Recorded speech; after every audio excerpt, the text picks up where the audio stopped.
जय श्री राम मित्रों। पिछले सर्ग में हमने जाना कि किस तरह से वाल्मीकि जी ने रामायण का निर्माण करके उसे लव और कुश को कंठस्थ कराया।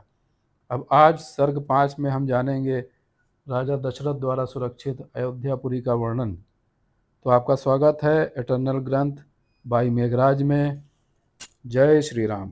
आइए सुनते हैं बालकांड से सर्ग 5। श्रीमद् वाल्मीकि रामायण बालकांड 5वां सर्ग। राजा दशरथ द्वारा सुरक्षित अयोध्यापुरी का वर्णन। यह सारी पृथ्वी पूर्व काल में प्रजापति मनु से लेकर अब तक जिस वंश के विजयशाली नरेशों के अधिकार में रही है, जिन्होंने समुद्र को खुदवाया था और जिन्हें काल यात्रा में 60,000 पुत्र घेर कर चलते थे, वे महाप्रतापी राजा सगर जिनके कुल में उत्पन्न हुए, इन्हीं इक्ष्वाकु वंशी महात्मा राजाओं की कुल परंपरा में रामायण नाम से प्रसिद्ध इस महान ऐतिहासिक काव्य की अवतारणा हुई है। हम दोनों आदि से अंत तक इस सारे महाकाव्य का पूर्ण रूप से गान करेंगे। इसको द्वारा धर्म, अर्थ, काम और मोक्ष चारों पुरुषार्थों की सिद्धि होती है। अतः आप लोग दोष दृष्टि का परित्याग करके इसका श्रवण करें।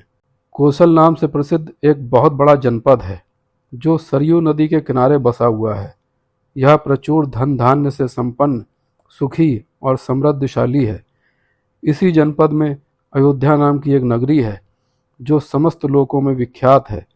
उस पुरी को स्वयं महाराज मनु ने बनवाया और फिर बसाया था। वह शोभाशालिनी महापुरी 12 योजन लंबी और 3 योजन चौड़ी थी। वहाँ 12 जनपदों में जाने का जो विशाल राजमार्ग था, वह उभय पार्श्व में विविध वृक्षवलियों से विभूषित होने के कारण सुस्पष्टतया अन्य मार्गों से विभक्त जान पड़ता था। सुंदर विभागपूर्ण बना हुआ महान राजमार्ग उस पुरी की शोभा बढ़ा रहा था। उस पर खिलते हुए फूल बिखेरे जाते थे तथा प्रतिदिन उस पर जल का छिड़काव होता था। जैसे स्वर्ग में देवराज इंद्र ने अमरावतीपुरी बसाई थी, उसी प्रकार धर्म और न्याय के बल से अपने महान राष्ट्र की वृद्धि करने वाले राजा दशरथ ने अयोध्यापुरी को पहले की अपेक्षा विशेष रूप से बसाया था। वह पुरी बड़े बड़े फाटकों और किवाड़ों से सुशोभित थी।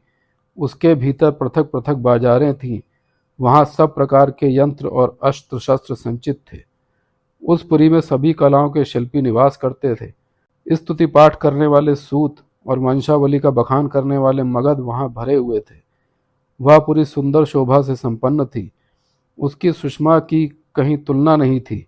वह ऊंची ऊंची अट्टालिकाएं थीं जिनके ऊपर ध्वज फहराते थे।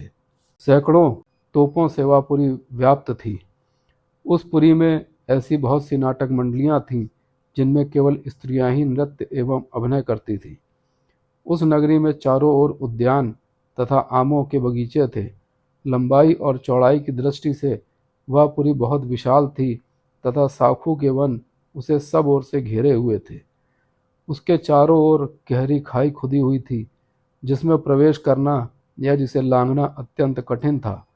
वह नगरी दूसरों के लिए सर्वथा दुर्गम व दुर्जय थी। घोड़े, हाथी, गाय, बैल, ऊंट तथा गधे आदि उपयोगी पशुओं से वह पूरी भरी पूरी थी। कर देने वाले सामंत नरेशों से समुदाय के सदा घेरे रहते थे। विभिन्न देशों के निवासी वैश्य उस पुरी की शोभा बढ़ाते थे। वहाँ के महलों का निर्माण नाना प्रकार के रत्नों से हुआ था। वे गगनचुंबी प्रसाद पर्वतों के समान जान पड़ते थे।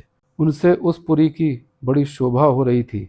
बहुसंख्यक कूटगारों, गुप्त ग्रहों तथा स्त्रियों के क्रीड़ा भवनों से परिपूर्ण वह नगरी इंद्र की अमरावती के समान जान पड़ती थी। उसकी शोभा विचित्र थी।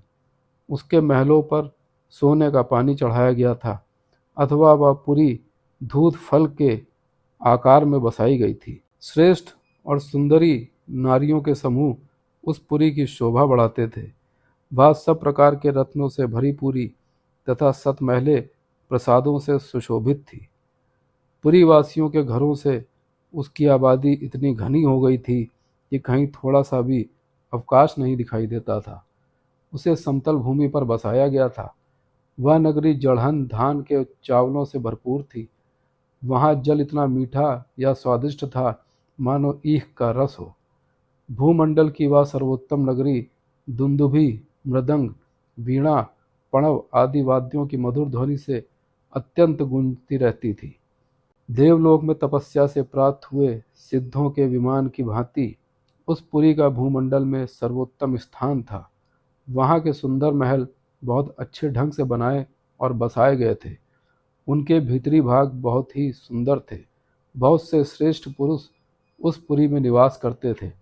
जो अपने समूह से बिछड़कर असहाय हो गया हो, जिसके पीछे कोई ना हो, अर्थात जो पिता और पुत्र दोनों से हीन हो, तथा जो शब्दवेदी बाण द्वारा बेधने योग्य हों अथवा युद्ध से हार कर भागे जा रहे हों, ऐसे पुरुषों पर जो लोग बाणों का प्रहार नहीं करते, जिनके सधे सधाए हाथ शीघ्रतापूर्वक लक्ष्य भेद करने में समर्थ हैं, अस्त्र शस्त्रों के प्रयोग में कुशलता प्राप्त कर चुके हैं, तथा जो वन में गरजते हुए मतवाले सिंहों, व्याघ्रों और सूअरों को तीखे शस्त्रों से एवं भुजाओं के बल से भी बलपूर्वक मार डालने में समर्थ हैं, ऐसे सहर्षों महारथी वीरों से अयोध्यापुरी भरी पूरी थी। उसे महाराज दशरथ ने बसाया और पाला था। अग्निहोत्री, शम, दम आदि उत्तम गुणों से संपन्न तथा छहों अंगों सहित संपूर्ण वेदों के पारंगत विद्वान श्रेष्ठ ब्राह्मण उस पुरी को सदा घेरे रहते थे। वे सहस्रों का दान करने वाले और सत्य में तत्पर रहने वाले थे। ऐसे महर्षि महात्माओं तथा ऋषियों से अयोध्यापुरी सुशोभित थी तथा राजा दशरथ उसकी रक्षा करते थे।